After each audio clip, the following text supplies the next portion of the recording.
Bonjour à toutes et à tous, bienvenue dans ce quatrième numéro de l'entretien sur votre chaîne préférée, Star 21 TV. Dans un monde aujourd'hui devenu un petit village planétaire, beaucoup de sujets concernant les questions des réfugiés, l'éducation ou les droits des personnes déplacées sont occultés. La pandémie du nouveau coronavirus qui sévit dans le monde a aussi fait oublier beaucoup d'autres sujets de préoccupation nationale et internationale. Pourtant, le mieux serait d'en parler pour mieux éclairer le public. Pour revenir sur la problématique liée notamment aux droits des personnes déplacées et réfugiées, nous recevons Dr Mamadjan Baldé. Il est docteur en droit, il travaille pour le HCR sur 3 continents depuis plus de 20 ans. En Afrique, il a fait notamment le Bénin, le Tchad, l'Éthiopie et le Kenya. En Asie, il faut rappeler qu'il était basé en Corée du Sud, à Séoul, et en Europe, à Genève, en Suisse. Il est actuellement directeur adjoint de la division de la résilience et des solutions au siège d'IACER à Genève. Bonjour, Dr Mamadjan Baldé. Bonjour, M. Ba. Merci à vous d'avoir accepté notre invitation sur Star 21 TV. Alors, on va juste vous demander de quoi vous vous occupez dans cette division de la résilience et des solutions ACR. Merci beaucoup et c'est un grand plaisir de me joindre à vous sur cette émission, un très grand plaisir. Comme directeur adjoint, je m'occupe des programmes globaux du HCR en termes d'éducation. C'est l'éducation du niveau primaire jusqu'au niveau tertiaire, au niveau de l'université. Donc l'éducation primaire, l'éducation secondaire, l'éducation tertiaire, l'accès à l'université. Je m'occupe également de tout ce qui est sécurité alimentaire, c'est-à-dire comment les réfugiés peuvent bénéficier des moyens qui leur permettent de survivre et de vivre avec leur famille. Et je m'occupe également de tout ce qu'on appelle protection sociale et finalement des moyens d'autosuffisance. Voici ce dont je m'occupe au niveau du siège du HCR à Genève. Et vous savez qu'on est présent dans plus d'une centaine de pays, y compris en Afrique de l'Ouest, en Afrique de l'Est, en Afrique australe, en Asie et en Europe et dans les Amériques. Je vous remercie. Eh bien, on a la protection des personnes déplacées et qui est aujourd'hui, au niveau international, même national, préoccupante. Je sais que vous avez fait votre thèse de doctorat sur cette thématique. Quels sont les défis qui se posent aujourd'hui aux personnes déplacées? Nous avons aujourd'hui près d'1% de la population mondiale qui est déplacée. Certaines des personnes qui sont déplacées traversent des frontières internationales, on les appelle des réfugiés, mais une plus grande quantité de population reste à l'intérieur des territoires nationaux. Ce sont les personnes déplacées internes. Et ces populations déplacées internes, en fait, sont beaucoup plus nombreuses. On les retrouve en Afrique, dans beaucoup de pays comme au Soudan, comme en Somalie, en Asie, en Afghanistan, dans les Amériques, au niveau de la Colombie, au niveau du Venezuela, mais aussi dans un nombre plus grand de pays. Ce qu'il y a, c'est que les défis auxquels sont confrontées ces populations, c'est comme pour la plupart d'entre nous, c'est des défis d'accès à des moyens d'autosuffisance, c'est l'accès à l'éducation, c'est l'accès à une protection de qualité qui fait que ces personnes-là puissent vivre une vie digne, elles-mêmes et les membres de leur famille. Donc voici ce à quoi sont confrontées les personnes déplacées internes. Pour les réfugiés eux-mêmes, c'est une population un peu plus réduite. On les retrouve encore une fois au Moyen-Orient, en Syrie notamment par exemple, au-delà de la Syrie, au Liban, en Jordanie. Et ce sont des populations extrêmement nombreuses qui se retrouvent très vulnérables dans la plupart des cas. Et les défis les plus énormes, c'est l'accès au territoire, l'accès à une protection de qualité et surtout, à des solutions durables. Parce que toutes ces populations, malheureusement, le sont, elles sont déplacées parce que leurs États, leurs gouvernements ne s'occupent pas d'elles-mêmes. On a constaté ces dernières années la question des Ouïghours, des Rohingyas, une question très préoccupante qui avait même été posée au niveau de la Cour pénale internationale, parce que les gens parlaient des génocides, mais cette Cour n'a pas encore, en tout cas, pris les devants concernant ces Rohingyas. Ce n'est pas à ce niveau. Est-ce que les choses évoluent ou pas? J'ai été au Bangladesh il y a environ 1 an et demi, à Cox's Bazar, et les populations Rohingyas qui ont été obligées de fuir le Myanmar ou Burma pour un certain nombre de pays, les populations Rohingyas, environ 700 000 qui ont quitté leur pays il y a environ 3 ans de cela, ces populations ont quitté parce qu'elles se sentaient exclues par le gouvernement au niveau du Myanmar. Elles se sentent exclues. Elles se sont senties exclues. Elles n'ont pas accès à l'éducation. Elles n'ont pas accès à la liberté de mouvement. Elles n'ont pas accès à des services de santé comme la majorité de la population au niveau du Myanmar.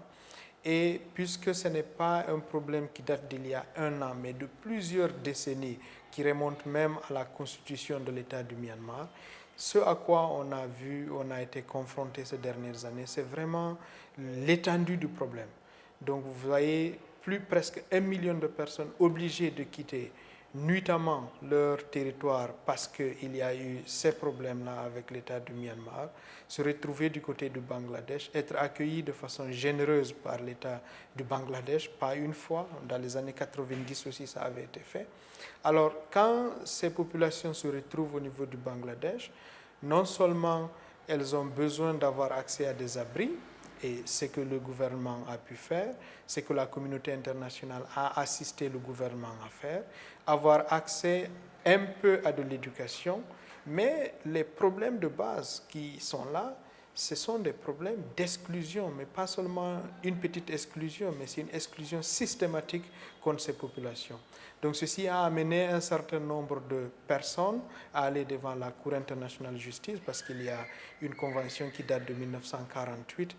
Il y a un certain nombre de traités également qui assurent des besoins ou des droits de l'homme basiques. Qu'est-ce que la Cour a fait? La Cour a déjà déterminé en fait que certaines des mesures d'exclusion qui étaient prises à leur égard devraient cesser. Donc il y a eu des mesures conservatoires qui ont été prises par la Cour internationale de justice. Ça va continuer. Mais mon propos ici, c'est de dire que il est temps qu'on trouve des solutions. Le secrétaire général de l'ONU, le haut-commissaire pour les réfugiés, demande qu'on trouve des solutions à ces populations-là. Le HCR travaille avec le PNUD à l'intérieur du Myanmar pour trouver des solutions dans l'état d'où viennent les réfugiés. On travaille également avec le gouvernement du Bangladesh pour nous assurer en fait qu'il n'y ait pas un retour précipité ou un retour involontaire vers le Myanmar, parce que le district de Cox's Bazar qui les accueille est un district qui fait face lui-même à une forte démographie, qui fait face à beaucoup de défis. Alors, quels sont les instruments juridiques internationaux qui résistent et qui protègent ces personnes déplacées? J'avais commencé par dire que quand il y a des populations qui se déplacent, il y en a qui restent à l'intérieur de leur pays, les personnes déplacées internes.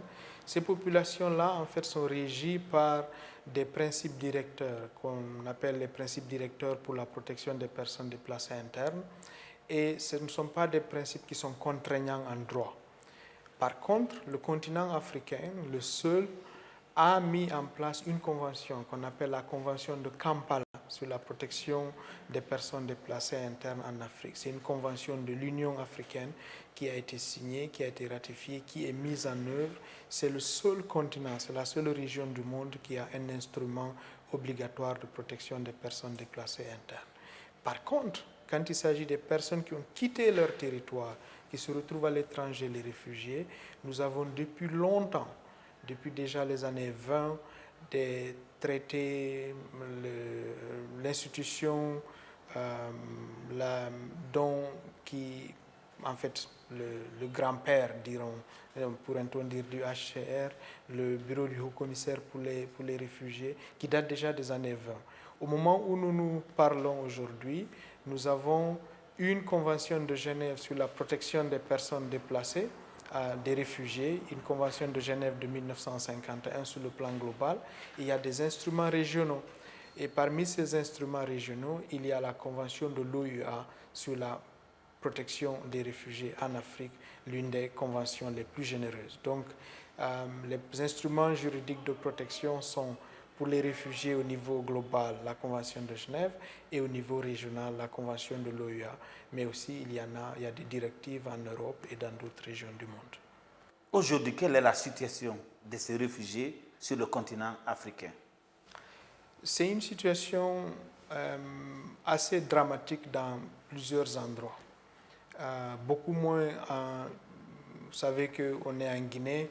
La Guinée a été extrêmement généreuse pour accueillir des réfugiés de Sierra Leone, de Libéria, mais heureusement qu'on a pu trouver des solutions à ces populations-là. Elles sont réparties ou elles ont été intégrées, que ce soit la Guinée, la Côte d'Ivoire, etc. Mais il y a d'autres parties du continent qui malheureusement continuent à avoir un grand nombre de réfugiés.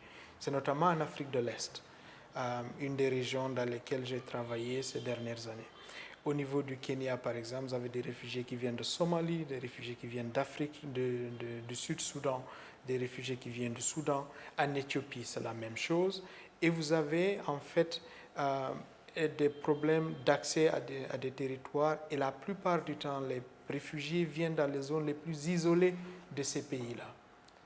Et quand vous venez dans les zones les plus isolées de ces pays, il y a déjà des problèmes existants d'accès à l'éducation, des besoins existants d'accès à la sécurité alimentaire. Quand il y a un grand nombre de réfugiés qui viennent s'ajouter à ça, vous imaginez bien que les pays ont besoin qu'on les aide à supporter la responsabilité qu'ils ont pu prendre à recevoir les réfugiés. Qu'est-ce que ça signifie? C'est pour cela qu'il y a un pacte mondial sur les réfugiés qui a été adopté en décembre 2018.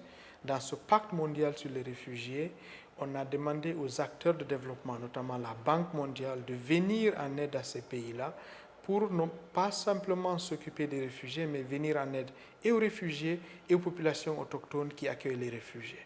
Comme ça, par exemple, s'il y a des problèmes de surpeuplement dans les classes, salles de classe, qu'on puisse construire de nouvelles salles de classe, qu'on puisse avoir des enseignants qui bénéficient non seulement aux réfugiés, mais aussi aux autochtones. Et c'est une approche en fait qui a été pilotée au Moyen-Orient, au Liban par exemple, en Jordanie, et que nous mettons en œuvre dans des pays comme l'Éthiopie, comme le Tchad, comme le Kenya. Est-ce que la question de l'immigration qu'on appelle clandestine, le terme employé c'est la migration irrégulière, est-ce qu'elle n'occupe pas cette problématique des réfugiés aujourd'hui, notamment en Afrique, qui est le continent qui est le plus touché par cette migration irrégulière? Moi, je ne dirais pas que l'Afrique est le continent le plus touché par cette migration. L'un des plus touchés. Voilà, l'un des plus touchés, certes, parce que vous avez l'Asie où j'ai travaillé, où il y a beaucoup d'immigration, de migration à l'intérieur du continent. Dans les Amériques, à l'intérieur de l'Amérique australe, par exemple, il y a beaucoup d'immigration. Mais vous avez raison qu'il y a des risques, en fait, d'occulter les besoins de protection des réfugiés. Parce que les réfugiés ne quittent pas chez eux parce qu'ils le veulent. Ils quittent chez eux parce qu'ils sont obligés de fuir pour pouvoir garder leur liberté, pour pouvoir garder leur vie. Donc, c'est une partie relativement importante, mais qui a besoin de support. C'est pour cela qu'il y a le Haut Commissariat pour les réfugiés. Mais aussi, j'avoue que dans beaucoup de situations, et les réfugiés et les migrants se retrouvent dans les mêmes courants de migration, dans les mêmes mouvements migratoires. Donc, dans des situations comme celle-là, comme au niveau du Sahel, par exemple, du Sahel vers l'Afrique du Nord, il y a besoin très souvent de déterminer qui est réfugié, qui est migrant, les réfugiés ayant besoin d'une protection internationale, les migrants pouvant être ramenés chez eux parce qu'ils quittent chez eux de façon volontaire. Mais j'avoue aussi que l'un des aspects sur lesquels je voudrais revenir, c'est qu'au niveau de l'Afrique de l'Ouest aussi, ces dernières années n'ont pas été très utiles, ou ces dernières années ont montré, à cause de l'insécurité, un besoin de renforcement des capacités nationales, pour qu'on ait de moins en moins besoin de cette migration involontaire, ou en tout cas de ces problèmes de réfugiés. Finalement, un des derniers points que je voudrais rapporter sur cette question liée aux migrations, c'est que dans la plupart du temps, les migrations sont d'abord sous-régionales. Elles sont régionales avant d'être intercontinentales. Donc, je pense que la presse internationale, beaucoup de gens parlent plus de migration intercontinentale, mais adresse moins les besoins des migrants parce qu'en Afrique, par exemple, la plus grande partie de la migration se retrouve à l'intérieur du continent lui-même. Il a été question récemment de cette inclusion de ces réfugiés dans les systèmes et les plans de développement nationaux en Afrique. Est-ce que cela a produit les résultats escomptés? Je parlais tantôt du pacte mondial sur les réfugiés adopté par l'Assemblée générale de l'ONU en décembre 2018. Le pacte mondial reconnaît plusieurs choses. Il reconnaît d'abord que la plupart des réfugiés qui se meuvent sont des jeunes. Il reconnaît également qu'il y en a qui sont vulnérables, mais il reconnaît également qu'il y en a qui ont des capacités à contribuer à un pays qui les accueille généreusement. Donc le pacte mondial appelle en fait à utiliser le capital humain de ces personnes-là, les aider à vivre une vie digne pour que quand il y a des solutions, ces personnes-là puissent bénéficier de ces solutions. Qu'est-ce que cela signifie? Cela signifie par exemple que s'il y a un plan national de développement, un plan local de développement ou un plan sectoriel de développement comme dans la santé, dans l'éducation, dans la sécurité alimentaire, qu'on ne puisse pas ignorer ces populations réfugiées qui en fait, si elles sont bien utilisées, peuvent contribuer au développement local. Nous avons des études qui ont été faites ces dernières années, par exemple à Kakuma, au niveau du Kenya, où on s'est rendu compte que l'arrivée des réfugiés en fait créait de l'intérêt économique dans ces régions-là. Il y a des businesses qui sont créés, des affaires, des entreprises qui sont créées grâce à la présence des réfugiés. Pourquoi ne pas utiliser cette présence-là pour contribuer au développement du pays? Donc, le pacte mondial sur les réfugiés demande pas d'exclusion, mais demande une inclusion des réfugiés, les traiter comme des gens qui restent, certes de plus en plus longtemps parce qu'on ne trouve pas de solutions aux problèmes qui les ont fait quitter, mais les aider en fait à les inclure, comme ça les réfugiés peuvent contribuer. Oui, mais est-ce que ça donne un effet positif? Il y a des endroits où ça donne un effet positif, dans le domaine de l'éducation par exemple. Il y a des endroits où nous avons une augmentation du produit local brut, où on a l'économie qui est en train de croître. Il y a également de l'impact sur les personnes elles-mêmes, que ce soit les autochtones ou les réfugiés eux-mêmes.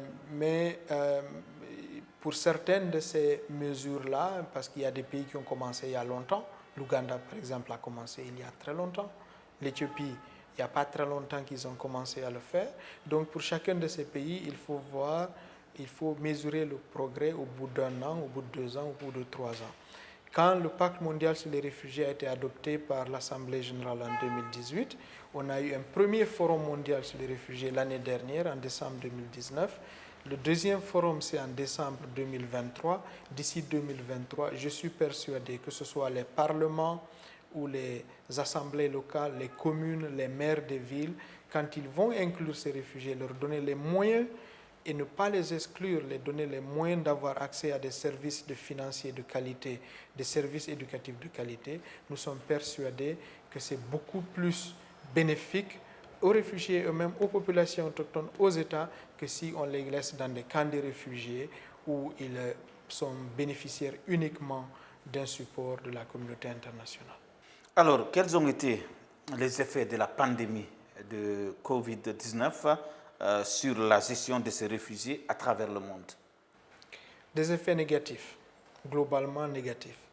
Ils sont négatifs parce que d'abord, nous tous, nous avons été affectés par la pandémie. Les gouvernements sont affectés, nos familles sont affectées, mais aussi les réfugiés eux-mêmes parce que la plupart du temps, ils travaillent dans le secteur informel. Donc quand des businesses sont fermés, les réfugiés sont impactés. Ils n'ont plus d'accès à l'emploi ou leurs emplois en fait sont très précaires. Donc on a eu des effets sur l'éducation, sur l'emploi, sur la sécurité alimentaire et dans beaucoup d'autres secteurs et bien sûr la santé. Ce qu'on a pu mettre en place, c'est encore davantage travailler dans l'inclusion, travailler avec les États pour que les mesures socio-économiques de réponse à la pandémie n'excluent pas les réfugiés, qu'on puisse inclure les réfugiés et les zones qui les accueillent généreusement. Vous êtes sur Star 21 TV et nous recevons dans cette émission l'entretien Mamadjan Baldé. Il est docteur en droit, directeur adjoint de la division de la résilience et des solutions au siège d'IACER à Genève. On va revenir en Guinée parce que à chaque fois que vous venez dans ce pays, vous enseignez dans les universités.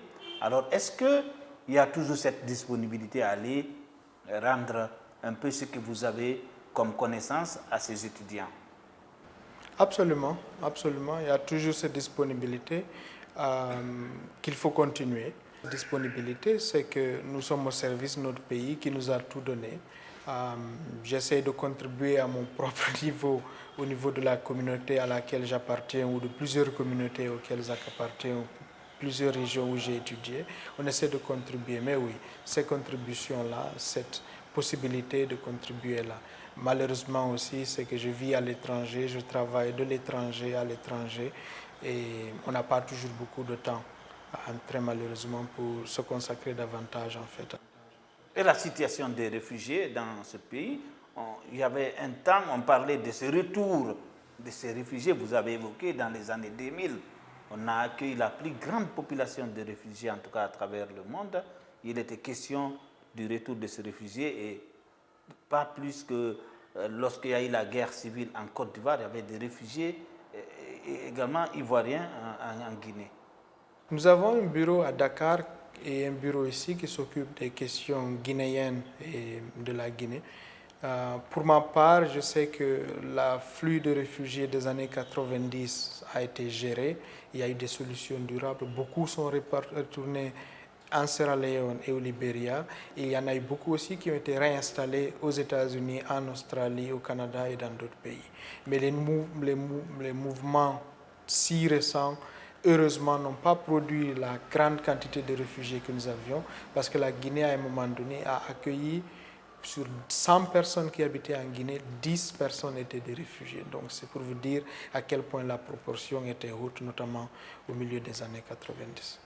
Votre direction s'occupe aussi, si j'ai bien compris, de la malnutrition, des problèmes liés à l'accès à l'alimentation. À ce niveau, où se trouve le problème sur le continent particulièrement? Parce qu'il y a souvent des guerres, des personnes déplacées. On a vu récemment dans le conflit au Tigré en Éthiopie, des populations avaient du mal à trouver de quoi se nourrir.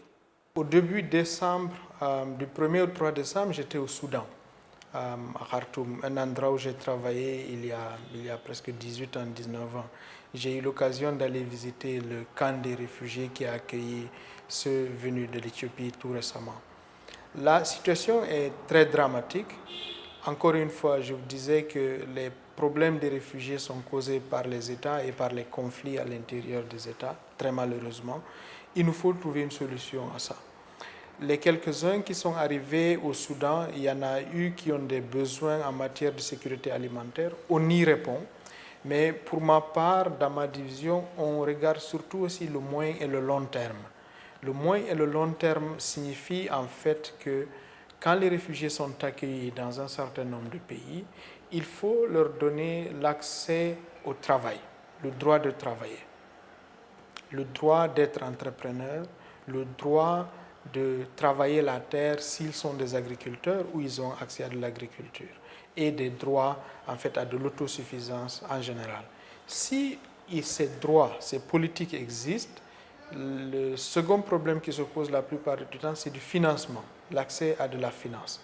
Et cet accès à de la finance peut être apporté soit par le secteur privé à travers les banques, les institutions de microfinance, ou encore à travers des politiques publiques appropriées. Nous travaillons et nous avons un partenariat à ce niveau-là avec le Programme alimentaire mondial. Nous sommes en partenariat avec la Banque mondiale et avec la FAO pour qu'on puisse donner l'accès à du financement. Comme cela, les réfugiés et les populations qui les accueillent n'ont pas besoin d'attendre année après année de l'aide internationale. Comme ça, ils peuvent au moins une forte proportion, 20%, 30%, dépendamment des endroits, peuvent être totalement autonomes et remplir ces besoins-là. Donc, je disais tantôt que le pour le court terme, il faut venir en aide à ces populations-là, notamment avec du cash, avec des ressources financières, parfois avec la nourriture elle-même. Mais dans le moyen et le long terme, c'est surtout ce pourquoi je m'occupe. Et là, les politiques, l'accès à du financement, le partenariat avec les institutions de développement, avec le secteur privé sont clés. Il y a des endroits au monde, notamment en Ouganda, au Kenya, où nous avons eu des résultats probants et des résultats positifs que nous pouvons appliquer. Quels sont les problèmes que vous rencontrez avec les dirigeants africains, puisque vous l'avez dit, le plus souvent, les questions de déplacement parfois des populations sont dues à des problèmes politiques dans les pays? Je crois que c'est moins les dirigeants, c'est plus des lois. Donc il y a dans beaucoup de pays des lois qui permettent à des réfugiés de vivre comme des hommes et des femmes ordinaires, qui ont des besoins, qui ont des capacités, et il faut les laisser vivre, il faut les aider à vivre. Il y a des pays où vous avez des lois qui sont très restrictives, qui demandent par exemple que les réfugiés soient confinés dans des camps, que les réfugiés soient confinés dans des milieux très restreints. Nous travaillons la plupart du temps pour améliorer les politiques nationales, pour permettre aux réfugiés de travailler, de vivre comme des personnes qui ont des besoins et des capacités. Mais nous avons aussi un besoin de trouver des solutions durables. Les solutions durables, c'est mettre un terme au conflit, c'est mettre un terme aux persécutions sur la base de la religion, la race, l'ethnie ou encore la nationalité.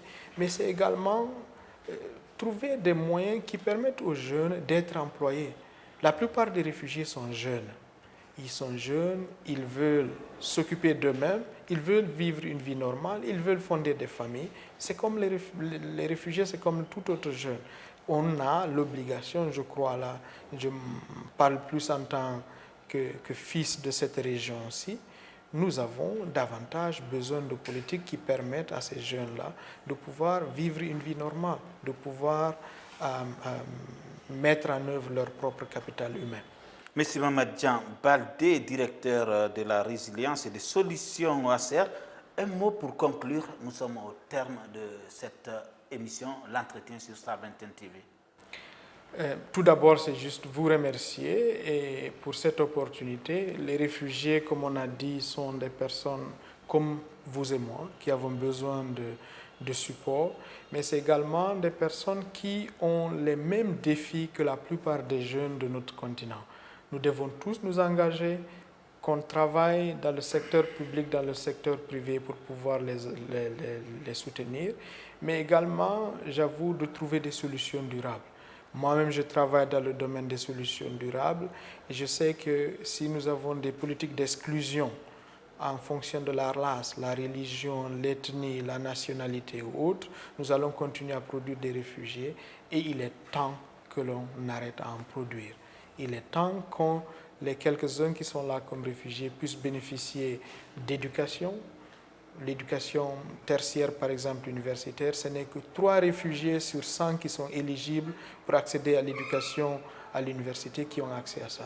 Nous avons un plan, par exemple, pour passer de 3 à 15% pour les 10 prochaines années. On travaille avec le gouvernement allemand à travers des bourses d'AFI. On travaille avec plusieurs autres gouvernements, plusieurs universités pour que le plus de réfugiés puissent avoir accès à de l'éducation. Quand ils ont accès à l'éducation, il y a la question de l'emploi. Et ce n'est pas seulement à travers l'université. Parfois, c'est des formations professionnelles. Donc, qu'on puisse vraiment, dans ce continent qui est le nôtre, donner la possibilité aux jeunes réfugiés de pouvoir aller de l'avant. Ça, c'est ce que je dirais par rapport à chez nous. Mais j'avoue aussi que dans les autres parties du monde où je me retrouve la plupart du temps, je sais que les États, les membres de la société civile, les journalistes jouent un rôle très important pour aider ces quelques personnes-là à vivre une vie digne, une vie meilleure que celle qu'ils ont trouvée. N'est-ce pas l'ambition de chacun d'entre nous et de nos familles?